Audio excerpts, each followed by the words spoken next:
સાંવા મહારાજે રુદ્રાક્ષની વાત કરી. રુદ્રાક્ષમાં કોઈ 5 મુખ હોય, કોઈ 4 મુખ હોય, કોઈ 3 મુખી હોય અને કોઈ વળી 1 મુખી હોય. અરે અરે ગુરુમુખી છે. ગુરુ 4 મુખની બોલ્યા વાણી, કર મુખ મેં કલ્પિત જાણી, અને ગુરુ મુખમાં મારી સુરતા સમાણી. ગુરુ આવો પ્રેમે કરું પૂજા, અને મારે તમારાથી નથી કોઈ પૂજા. સાંબા મહારાજે મનુષ્ય દેહનો મહિમા બતાવ્યો કે મનુષ્ય તન અતિ દુર્લભ મેરે ભાઈ, મળે નહીં વારંવાર. એક વૃક્ષ ઉપરથી જેમ પાંદડું પડે તો ભગવાન મનુષ્યને કેટલી લાગે વાર. તો હવે પ્રભુ શાંતિથી તમે પૂજન કરો. પણ આગળ પ્રવચનના ગોળ ઉપર જઈને આપણે આંગણે ગુજરાતથી આરતીબા મહારાજ આવ્યા છે. અને આરતીબા મહારાજ આપણને કંઈક સંબોધન કરે, કંઈક આપણને આનંદ થાય વાત કરે. સમયને અનુકૂળ જે કાંઈ એમને ગુરુ મહારાજ ગંગારામ બાપુએ આપ્યું હોય એ અહીંયા પીરસે. આરતીબાને એકવાર તાળે થોડો થઈ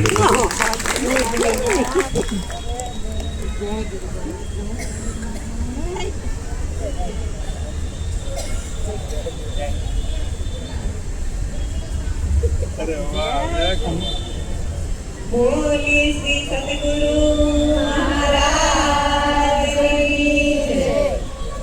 તો પ્રથમ નમો ગુરુદેવને, જેને આપ્યું નિજ જ્ઞાન, જ્ઞાને ગોવિંદે ઓળખ્યા. મારા ટળી ગયા દે અભિમાન, તો તત્વ સારથી લોકમાં ગુરુ ગોવિંદ એકલું, આદિ અંતમત એક છે, હરિ ગુરુ શાંત સ્વરૂપ. આજે આ રુદ્રાક્ષની પાવન અને પવિત્ર ભૂમિ ઉપર પરમ પૂજ્ય મંજીરામ બાપુ તથા પરમ પૂજ્ય શ્યામુબા, અમારા ઘનશ્યામભાઈ, કવિતાબેન, રિંગલબેન આજે પોતાના દ્વારે આ સંતોને તેડાવીને જ્ઞાન યજ્ઞનો મહિમા રાખ્યો છે. એવા પરિવારને મારા કોટી કોટી વંદન. કારણ કે બીજા બધા પ્રોગ્રામમાં તમે જતા હોય છે, પણ ભજન છે ને, ભજન કરવા માટે આપણને મનુષ્ય દેહ મળેલો છે. મનુષ્ય દેહ જગતગુરુ શંકરાચાર્યએ કીધું કે અનેક જન્મના પુણ્ય એકઠા થાય ત્યારે આપણને આવી મનુષ્ય યોની મળે છે. એમાં કરોડો જન્મના પુણ્ય એકઠા થાય ત્યારે આપણને કોઈ સમર્થ સદગુરુ મળે છે. કારણ કે કેટલા જન્મોથી આ જીવ ભટકતો આવ્યો છે અને પોતાના સ્વરૂપને જાણતો નથી. એટલે નિજ સ્વરૂપને જાણવા માટે, હું કોણ અને હરી કોણ જાણવા માટે આપણને આ મનુષ્ય દેહ મળેલો છે. પણ એ જાણવું હોય તો આત્મજ્ઞાની સદગુરુ મહારાજ, જે તત્વજ્ઞાની સદગુરુ મહારાજ છે, એમના ચરણમાં જઈએ તો આપણને આપણી ઓળખાણ કરાવે. આપણે કહીશું કે શું આપણે આપણને નહીં ઓળખતા હોઈએ, પણ ના, સદગુરુ મહારાજના ચરણમાં ગયા વગર આપણને આપણી ઓળખાણ થતી નથી. હમણાં બાપુએ બહુ સરસ વાત કરી ને, ફેરા 84 પરતો તું આવે, ગુરુ વિના તને કોણ છોડા. એટલે આ જીવ 84 લાખ યોનીમાં ભમતા આવે અને જ્યારે મનુષ્ય યોની મળે છે ત્યાં એમને છૂટવાનું મળે છે. એમ કીધું છે જન્મ અને મરણની જ્યારથી આપણે જન્મ થાય છે ત્યારથી બીક સારી હોય છે, મરવાની હોય છે, મરવાની બીક હોય છે. પણ જ્યારે સદગુરુ મહારાજના ચરણમાં જઈએ એટલે જન્મ મરણ મટી જાય છે. આપણે એમ કહ્યું છે કે સદગુરુ મહારાજના ચરણમાં જતા જન્મ મરણ મટી જાય, પણ સાચી વાત છે. એક વખત તમે સદગુરુ મહારાજના શરણમાં જાઓ તો ખબર પડે છે. એક સંત મહાપુરુષે કીધું છે, ભાવ લાગી ગુરુજીને સેવીએ રે, હે મટે જન્મ મરણનો પાર ભાવ આવી ગુરુજીને સેવીએ રે. આ વરાછાની ભૂમિ છે ને એ અમે આમ વરાછાની ભૂમિ નહીં, કાઠિયાવાડની ભૂમિની વાત કરીએ ને તો ત્યાં એટલું બધું ધર્મનું થાય છે, ધર્મ પ્રેમી છે.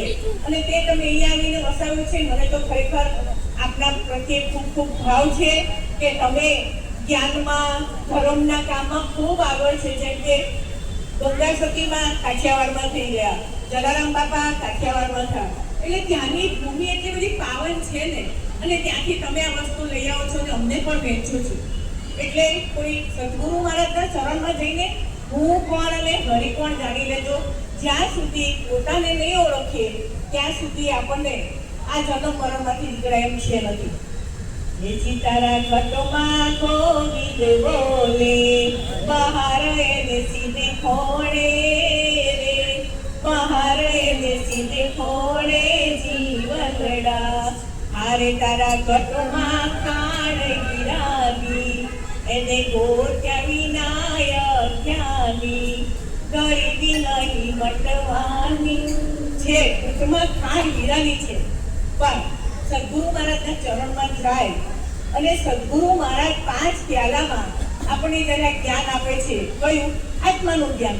મીરાબાઈ હતા ને, મીરાબાઈ કૃષ્ણની મૂર્તિ સાથે નવરાવે ખવડાવે પીરવવાની અડધી ઉંમર ગઈ ને તો પણ એને શાંતિ ન થઈ. એને ખરું કે મને હરિએ જો દર્શન કેમ ન દીધા, અને વિરહ વેદના થઈ. ત્યારે રોહિદાસજી પાસે જાય છે અને આત્માનું જ્ઞાન લે છે મીરાબાઈ. મીરાબાઈ રાજના રાણી હતા, તો જો આ મોતીની માળા ત્યાગીને એમને તુલસીની માળા કરી. ત્યારે સદગુરુ મહારાજના ચરણમાં ગયા અને વૈરાગ પ્રાપ્ત થયું ત્યારે. એટલે જ્ઞાન સાંભળતા સાંભળતા આપણને વૈરાગ આવે છે. અને મીરાબાઈએ જ્યારે રવિદાસજી પાસેથી આ જ્ઞાન લીધું, તેનું આત્માનું જ્ઞાન, એટલે શું બોલ્યા?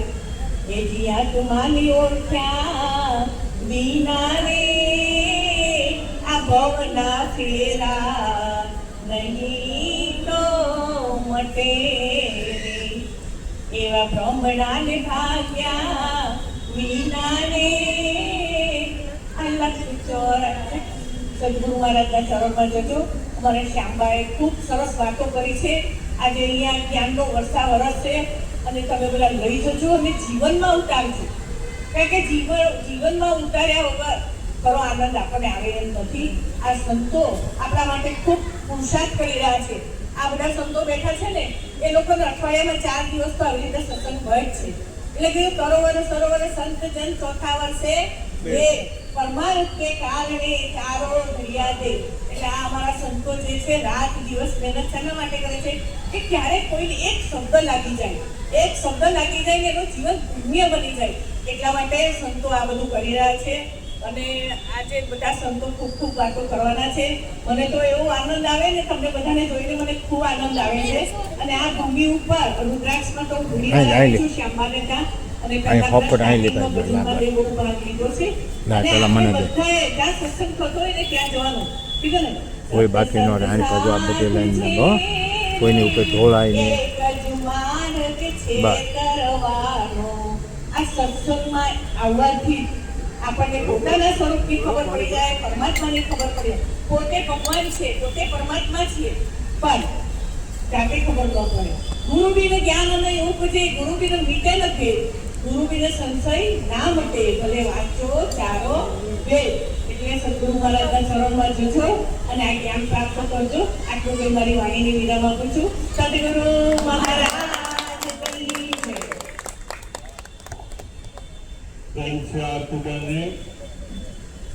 તેમણે આપણને સુંદર સૂચના કરી કે ઉત્તરાયણ આવે છે, એમાં દરેક મહાપુરુષો, સંતો, ભક્તો, ધનવાનો એ બધાએ દાન આપે છે.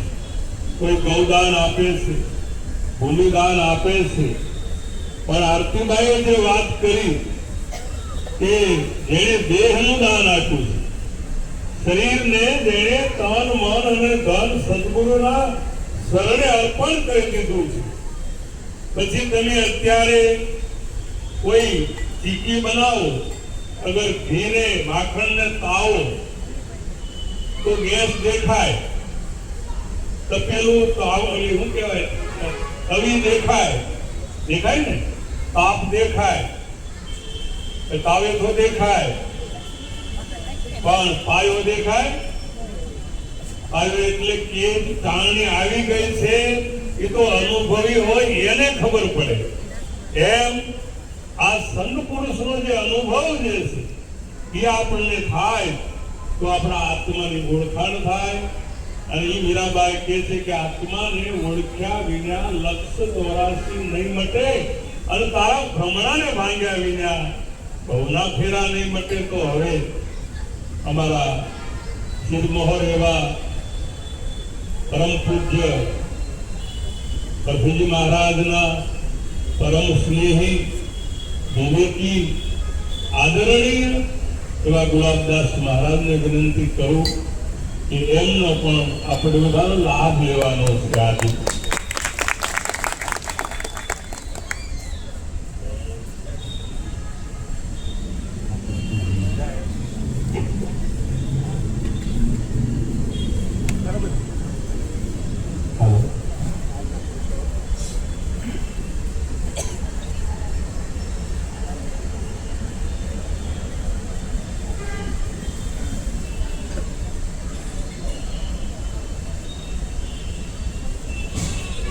હજુ પેલા મેન્ટણ મળી ગયું.